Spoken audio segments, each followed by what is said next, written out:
आफ्नै जीवनभित्र लुकेर बसेको आत्मबल, ऊर्जा, प्रतिभा, सम्पन्नता, प्रेम, शान्ति र आनन्दलाई चिनेर प्रकट गर्न नयाँ यात्रा प्रारम्भ गरौँ।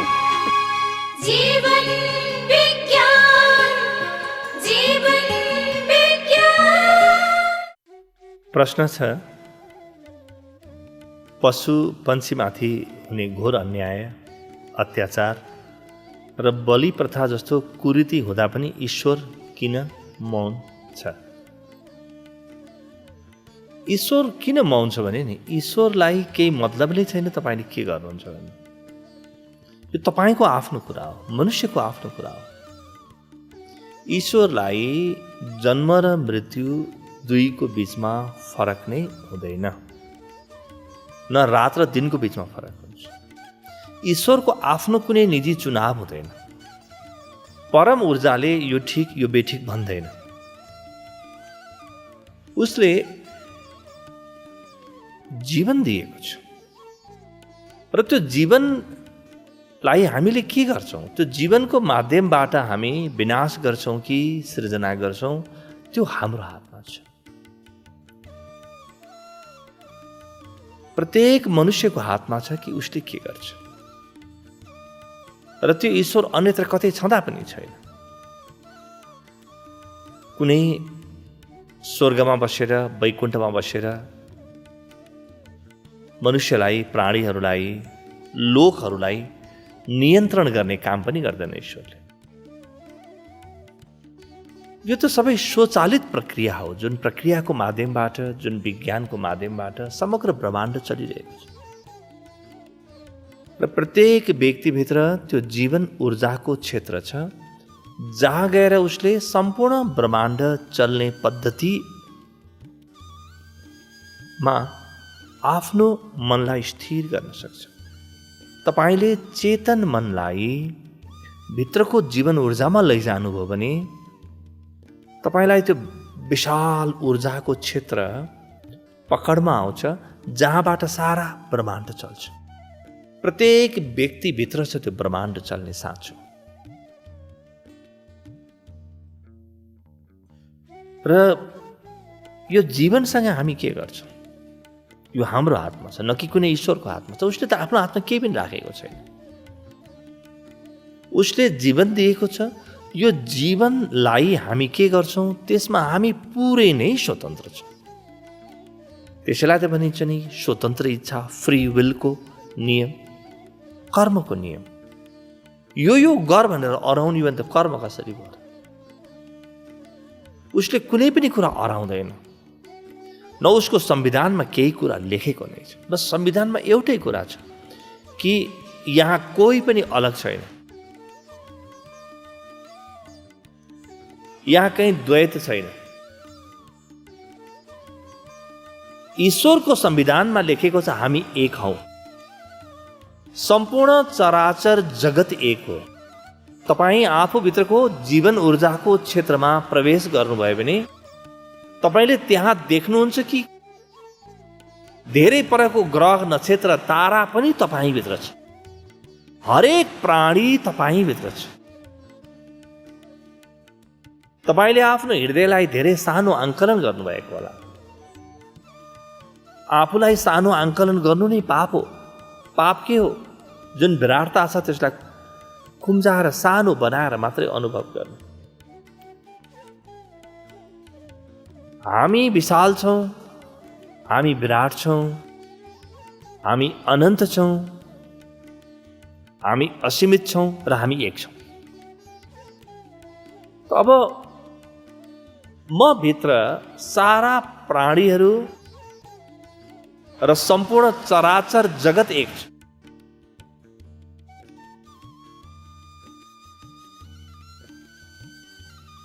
जब म भित्र चराचर जगत एक छ भने म कसलाई दुःख दिउँ मलाई भन्नुस् त? यदि सबै एक हो भने मैले कसैलाई गाली गर्नु आफैलाई गाली गर्नु हो, कसैको कुभलो चिताउनु आफ्नै कुभलो चिताउनु हो, आफ्नै कुभलोको काम गर्नु हो, कसैलाई दुःख दिने सोच गर्नु आफै दुखित हुनु हो, र कसैको नराम्रो होस् भन्नु आफ्नो नराम्रो हुने बाटोको शिलान्यास गर्नु। यहाँ कोही पनि अलग नभएको हुनाले यहाँ मैले अरू कसैलाई अन्याय गर्नै सक्दिनँ। हामीलाई लाग्छ कि मलाई फलानु व्यक्तिले अन्याय गर्यो, तर त्यो अन्याय गर्ने व्यक्तिले स्वयं आफैलाई अन्याय गरेको छ। तपाईँलाई असर गर्छ त्यो अलग कुरा हो। तपाईँलाई किन असर गर्छ भने तपाईँभित्र पनि अन्यायको कुनै सम्भावना छ, यसकारणले असर गर्छ। तर अन्यायको सबैभन्दा पहिलो शिकार, सबैभन्दा पहिलो प्रभाव त्यो व्यक्ति स्वयंलाई हुन्छ। तपाईँले कसैलाई गाली गर्नुभयो भने पनि तपाईँ आफैलाई गाली गरेको हो। तपाईँले कसैलाई प्रेम गर्नुभयो भने तपाईँ आफैलाई प्रेम गरेको। त्यसकारणले यो सम्पूर्ण चर अचर जगत एक छ। यहाँ दुई छैन, यहाँ एक छ। एको हम। यो एकत्वको अनुभूति अध्यात्मको परम अनुभूति हो, जसलाई युनिटी कन्सियसनेस भनिन्छ। त्यो एकत्वको चेतना, यो चेतनाबाट तपाईँले हेर्नुभयो भने पाप के हो, पुण्य के हो सहज रूपमा पत्ता लगाउन सक्नुहुन्छ। अहिलेको पुरानो बुद्धिबाट हेरेर शास्त्र पल्टाएर तपाईँले कहिल्यै पनि पाप पुण्य के हो कहिले पत्ता लगाउन सक्नुहुन्न। तपाईँ आफैसँग जस्तो व्यवहार गर्न सक्नुहुन्थ्यो, अरूसँग पनि त्यही व्यवहार गर्न बाध्य हुनुहुन्छ। किनभने अर्को कोही छैन त तपाईँ कस्तो व्यवहार गर्नुहुन्छ? तपाईँ अरूसँग त्यसै गरी बोल्नुपर्ने छ जसरी तपाईँ आफूसँग बोल्नुहुन्छ। तपाईँ अरूलाई त्यही आँखाले हेर्नुपर्छ जुन आँखाले तपाईँले आफूलाई हेर्नुहुन्छ, र तपाईँले अरूसँग त्यही व्यवहार गर्नुपर्छ जुन व्यवहार तपाईँ आफूप्रति गर्न सक्नुहुन्थ्यो। अब यो विहङ्गम दृष्टिबाट हेर्नुहोस् त, कि सारा अन्याय मनुष्यका हुन् कि होइनन्, सारा अत्याचार मनुष्यले गरेको हो कि होइन। बलि प्रथा जस्ता चरम पाप कर्महरू मनुष्यले आफ्नै अहितका लागि गरेको छ। त्यो अहित अहिले थाहा हुँदैन। त्यो अहित किन थाहा हुँदैन भने हरेक कुराको जुन त्यो घडा छ त्यो घडा भरिन समय लाग्छ। पुण्यको घडा भरिन पनि समय लाग्छ, पापको घडा भरिन पनि समय लाग्छ। बस समयको ढिलो मात्रै हो, समयको देरी मात्रै हो। होइन भने यहाँ यो ब्रह्माण्डमा अन्यायको लागि ठाउँ छैन, अत्याचारका लागि ठाउँ छैन। यहाँ कसैले कसैमाथि चोरी, कपट, झुट, पाखण्ड, अत्याचार केही गर्नै सक्दैन। गर्न सक्दैन यानि गरि त रहेको छ त। अहिलेसम्म ऊ किन गरिरहेको छ भने सम्पूर्ण ब्रह्माण्ड मेरै फैलावट हो, म जीवन ऊर्जा हुँ र सम्पूर्ण ब्रह्माण्ड परम ऊर्जा हो भन्ने मनुष्यले देखेको छैन। एकपटक ऊर्जा ध्यानको माध्यमबाट तपाईँले आफूलाई चिन्नुभयो भने तपाईँले देख्नुहुन्छ कि तपाईँ बाहेक त्यहाँ केही पनि छैन, सब एक छ। त्यस दिन तपाईँभित्र परम शून्यता घटित हुनेछ। जब तपाईँ बाहेक केही पनि छैन भने त्यहाँ अरू केही हुनुको अस्तित्व छ त त्यहाँ कतिजना भए त? तपाईँ एक बाहेक कोही पनि छैन भने त्यो एकलाई एक भने पनि हुन्छ, शून्य भने पनि हुन्छ। तपाईँ देख्नुहुन्छ कि सबै तपाईँको जीवनको अङ्ग हुन्। यहाँ कोही अलग छैन, कोही पराया छैन, कोही विदेशी छैन, कोही स्वदेशी पनि छैन। भित्रको त्यो जीवन ऊर्जाको गहिराइमा तपाईँले पाउनुहुन्छ कि तपाईँ शून्य हुनुहुन्छ, तपाईँ पाउनुहुन्छ कि तपाईँ शान्त हुनुहुन्छ। त्यो घडीमा जब तपाईँ आफू एक्लै सम्पूर्ण ब्रह्माण्डभरि फैलिएर रहेको अनुभूति गर्नुहुन्छ, त्यस दिन तपाईँको मनमा कति शान्ति होला भन्नुहोस् त। किनभने सारा अशान्ति अरू कोही छ भन्ने बोधबाट जन्मिन्छ। अरूले मलाई के गर्छ, कसो गर्ला, मेरो जीवनमा चुनौती छ, मलाई कसले बिगार्ला भन्ने भावले अशान्ति जन्मिन्छ। जब तपाईँलाई थाहा छ कि तपाईँ बाहेक कोही पनि छैन, केही पनि छैन, कसैले तपाईँलाई बिगार्न पनि सक्दैन, सपार्न पनि सक्दैन, कसैले तपाईँलाई जन्म दिन सक्दैन, कसैले तपाईँलाई मृत्यु दिन सक्दैन, तपाईँ अशान्त कसरी हुनुहुन्छ ल भन्नुहोस् त। जुन दिन आफ्नो गरिमामा आफूलाई देख्नुहुन्छ त्यस दिन एउटा सहज स्वाभाविक शान्ति तपाईँको जीवनमा प्रकट हुन्छ। त्यो शान्ति अद्भुत हुन्छ, अद्भुत शान्ति हो। किनभने यो शान्ति कसैबाट भागेको शान्ति होइन, घर परिवार छोडेर आएको शान्ति होइन, जिम्मेवारीहरूलाई त्यागेर आएको शान्ति होइन। यो त त्यागको शान्ति नै होइन, यो त हामी सबै एक रहेछौँ भन्ने अन्तसको चरम बोधबाट जन्मिएको, कहिल्यै पनि हल्लिन नसक्ने शान्ति हो। अरू सबै शान्तिहरू अशान्तिमा परिणत हुन सक्छ। तपाईँले कुनै युद्धबाट सन्धि गरेर, विश्राम लिएर, सम्झौता गरेर शान्ति ल्याउनुभयो भने त्यो शान्ति भङ्ग हुनसक्छ र अर्को युद्धको नयाँ प्रपञ्च खडा हुनसक्छ। तर तपाईँ जब भित्रबाट सम्पूर्ण ब्रह्माण्ड एक छ, म भित्र छ, मेरो जीवनको अङ्ग हो भन्ने बुझ्नुहुन्छ र त्यसबाट एउटा अविचलित शान्ति तपाईँको जीवनमा प्रकट हुन्छ, त्यो शान्तिलाई कसले खोज्न सक्छ ल भन्नुहोस् त? त्यस्तै तेस्रो गुण पनि छ तपाईँको जीवन ऊर्जाको। तपाईँ जब आफूभित्र गएर आफ्नो ऊर्जालाई हेर्नुहुन्छ, तपाईँले तत्काल पाउनुहुनेछ कि तपाईँको जीवन ऊर्जाभित्र एउटा स्तब्धता, एउटा मौन छ, त्यहाँ कुनै आवाज छैन, त्यहाँ सानो पनि सरसराहट छैन, त्यो पूर्ण मौन छ, तपाईँभित्र पूर्ण मौन छ। यस्तो मौन जुन मौनलाई आजसम्म कुनै पनि हल्लाले, कोलाहलले खल बनाउन सकेकै छैन। अविचलित मौन छ तपाईँभित्र, जुन मौनमा पुगेपछि बल्ल आफ्नो गरिमा र आफ्नो गौरव प्रकट हुन्छ। किनभने हामी त्यो मौनले बनेका छौँ र जबसम्म त्यो मौनलाई हामी स्पर्श गर्दैनौँ तबसम्म भित्रबाट तृप्ति जन्मिँदैन। त्यस कारणले दौडधुपबाट तृप्ति आउँदैन। यी तीनवटा गुण फेरि फर्केर हेर्नुहोस् त, शून्यता, शान्ति र मौन, यी तपाईँका आफ्ना गुण हुन्। जुन घडी तपाईँले यी देख्नुहुन्छ नि भित्र, त्यस दिन तपाईँलाई एउटा गहन अनुभूति हुन्छ। त्यो के हो भने यहाँ कोही अलग छैन। अब त्यस दिन तपाईँ कसैमाथि अन्याय गर्न सक्नुहुन्छ, अत्याचार, पाप, तपाईँ केही पनि गर्न सक्नुहुन्न। अब तपाईँलाई कसैले फकाएर, फुलाएर वा लोभको कारणले शून्य भएको, शान्त भएको, मौन भएको होइन। तपाईँलाई मौन बाहेक केही अवस्था नै रहन्छ भन्ने देखेको परम घडी हो। यो तपाईँको जीवनको परम दर्शन हो र यो दर्शनमा, यो परम अवस्थामा एउटा अविचलित मौन छ, जुन मौन कहिल्यै पनि खण्डित हुँदैन। भित्रको मौन, एकपटक त्यो मौनमा तपाईँ प्रवेश गर्नुभयो भने त्यो मौनले पुरै तपाईँको प्राणलाई हल्लाउनेछ। यसरी शून्यता, शान्ति र मौन तपाईँ भित्रको ऊर्जा क्षेत्रमा छ। प्रश्न छ कि बलि, अन्याय, अहिंसाहरू हुँदाहुँदै पनि भगवानले के गरिरहेको छ? भगवानले पर्खेर बसेर हेरेको छ कि तपाईँ के गर्नु? यो त मनुष्यको कुरा हो। यो संसार कस्तो बनाउँछौँ यसमा परमात्माको केही पनि हात छैन। संसार जस्तो बनाउँछौँ त्यो हाम्रो बुद्धिको उपज हो। कुनै ठाउँमा हेर्नुहोस् त, कुनै व्यक्तिको घर राम्रो हुन्छ, त्यो उसको बुद्धिको उपज हो। कसैको घर बडो सानो होला अथवा नराम्रो होला अथवा फोहोरी होला, त्यो उसको बुद्धिको उपज हो।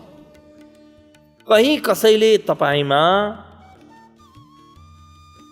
अन्यथा शर्त राख्नै सक्दैन। त तपाईँ शून्य हुनुहुन्छ, शान्त हुनुहुन्छ र मौन हुनुहुन्छ। त्यो मौनमा तपाईँले आफूलाई गएर हेर्नुभयो भने अनि थाहा लाग्छ कि यहाँ अन्याय, अत्याचार इत्यादि सबै मनुष्यका कृत्य हुन् वा मनुष्यका कुकृत्य हुन्, तपाईँका आफ्ना कुकृत्य हुन्। परमात्माको क्षेत्रमा त त्यो सम्भवै छैन। किन परमात्मा त मार्नेमा र मारिनेमा उति नै छ भने हिंसा कसरी हुन्छ? परमात्मा त प्राप्त गर्ने व्यक्ति र प्राप्त हुने वस्तु दुवैमा बराबर छ, त यहाँ प्राप्त गर्ने लालसा कसरी जन्मिन्छ? त्यतिखेर कुनै महत्त्वाकांक्षा जन्मिँदैन। जन्मे पनि एउटै महत्त्वाकांक्षा जन्मिन्छ कि मेरा जीवनका सारा गतिविधिहरू म त्यो परमसँग जोडेर हेरौँ, अलग अलगमा नहेरौँ। एक गतिविधिहरूलाई परमसँग जोडेर मात्र यी गतिविधिहरूलाई म हेरौँ। यसरी भगवत गीता भन्छ जीवभूताम महाबाहो ये यदम धार्यते जगत, अध्याय 7। यो पुरै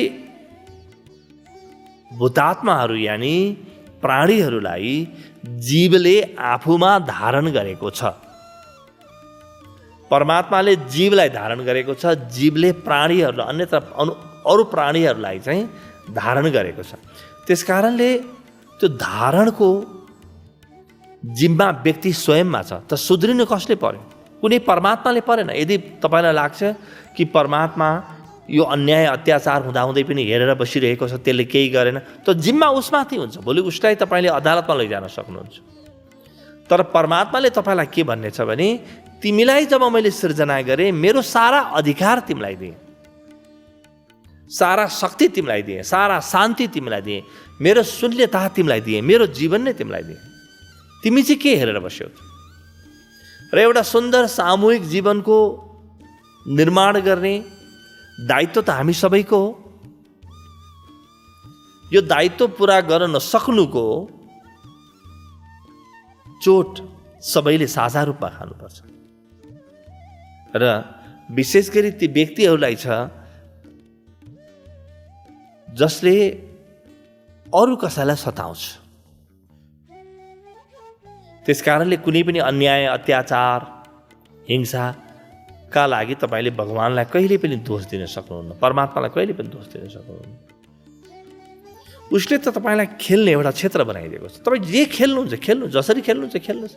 खुट्टा भाँच्ने खेल खेल्नुहुन्छ भने तपाईँको कुरा हो। एकअर्कालाई छुरी भाँच्ने छुरी हान्ने खेल खेल्नुहुन्छ भने तपाईँको कुरा हो। उसले यो खेल नखेल भनेको छैन। उसले सारा कुरा सृजना गरेको छ तपाईँको ऊर्जा क्षेत्रभित्र र तपाईँलाई सृजना गरेर छोडिदिएको छ। ल जा प्रयोग गर, त उच्चतम के गर्न सक्छस् गर। यो परम स्वतन्त्रता मनुष्यको परम भाग्य हो। यति स्वतन्त्रता नहुँदो हो त परमात्मालाई कसैले खोज्दैन थियो। यदि परमात्मालाई भेटेको भोलिपल्ट उसले सबै तपाईँलाई निर्देशन दिन थाल्यो, यो खाऊ, यो नखाऊ, यो उठ, यहाँ बस, यो व्यक्तिसँग हिँड, यो व्यक्तिसँग नहिँड, यो काम गर, यो काम नगर, सबै उसैले हराउन थाल्यो भने तपाईँको स्वतन्त्रता कसरी रह्यो त? त्यस दिन तपाईँको भगवानसँग सम्बन्ध राम्रो हुने छैन। त्यस कारणले भगवानले सबै कुरा सहज स्वस्फूर्त रूपमा गरेको छ कि सारा जिम्मा तपाईँलाई दिएको छ, सारा शक्ति तपाईँसँग छ, सारा जिम्मा तपाईँसँग छ र प्रत्येक व्यक्तिसँग छ त्यो जिम्मा। प्रत्येक व्यक्तिभित्र छ स्विच बोर्ड छ जहाँबाट सबै कुरा नियन्त्रण गर्न सक्छ। त्यसकारणले आजबाट भगवानलाई परमात्मालाई दोष दिने काम छोडौँ। मैले के गर्नुपर्ने हो, मैले के गर्न बाँकी छ त्यता मात्रै ध्यान दिउँ। अब आफ्नो जिम्मेवारीलाई बोध गर्ने, आफूभित्रको ऊर्जा क्षेत्रमा जाने, त्यहाँ गएर खुला आँखाले हेर्ने म को हुँ, मेरो अरूसँग सम्बन्ध के हो, यो जीवन के हो, यो जगत के हो। भित्रको ऊर्जा क्षेत्रमा यी सबै कुरा गएर नग्न आँखाले हेर्ने बित्तिकै सबै कुरा आफै स्पष्ट भएर आउँछ कि हरेक व्यक्ति जिम्मेवार छ, हरेक व्यक्तिको उत्तरदायित्व उस्तै छ। कोही पनि बस्न पाउँदैन यहाँबाट, किनभने हरेक व्यक्तिको भित्रको मनले यो ब्रह्माण्डलाई बनाएको। त यो ब्रह्माण्ड जस्तो छ त्यसमा हाम्रो योगदान छ। यदि यो ब्रह्माण्ड चित्त बुझेन, यहाँ अन्याय छ जस्तो लाग्यो, यहाँ अत्याचार छ जस्तो लाग्यो, यहाँ कुकृति छ, हिंसा छ जस्तो लाग्यो भने मैले मेरो मनलाई फेर्ने हो र ब्रह्माण्डको संरचनालाई फेर्ने हो। मैले एउटा काम छोडेर अर्को काममा गएर यो कुनै अन्याय, बलि इत्यादि कुराहरू बन्द हुँदैनन्। निरन्तर एउटा चेतना जगाइराख्ने, एउटा धुनी जगाइराख्ने हो। त्यो धुनी, त्यो चेतनाको माध्यमबाट भित्रको प्रकाश प्रकट हुन्छ। जुन प्रकाश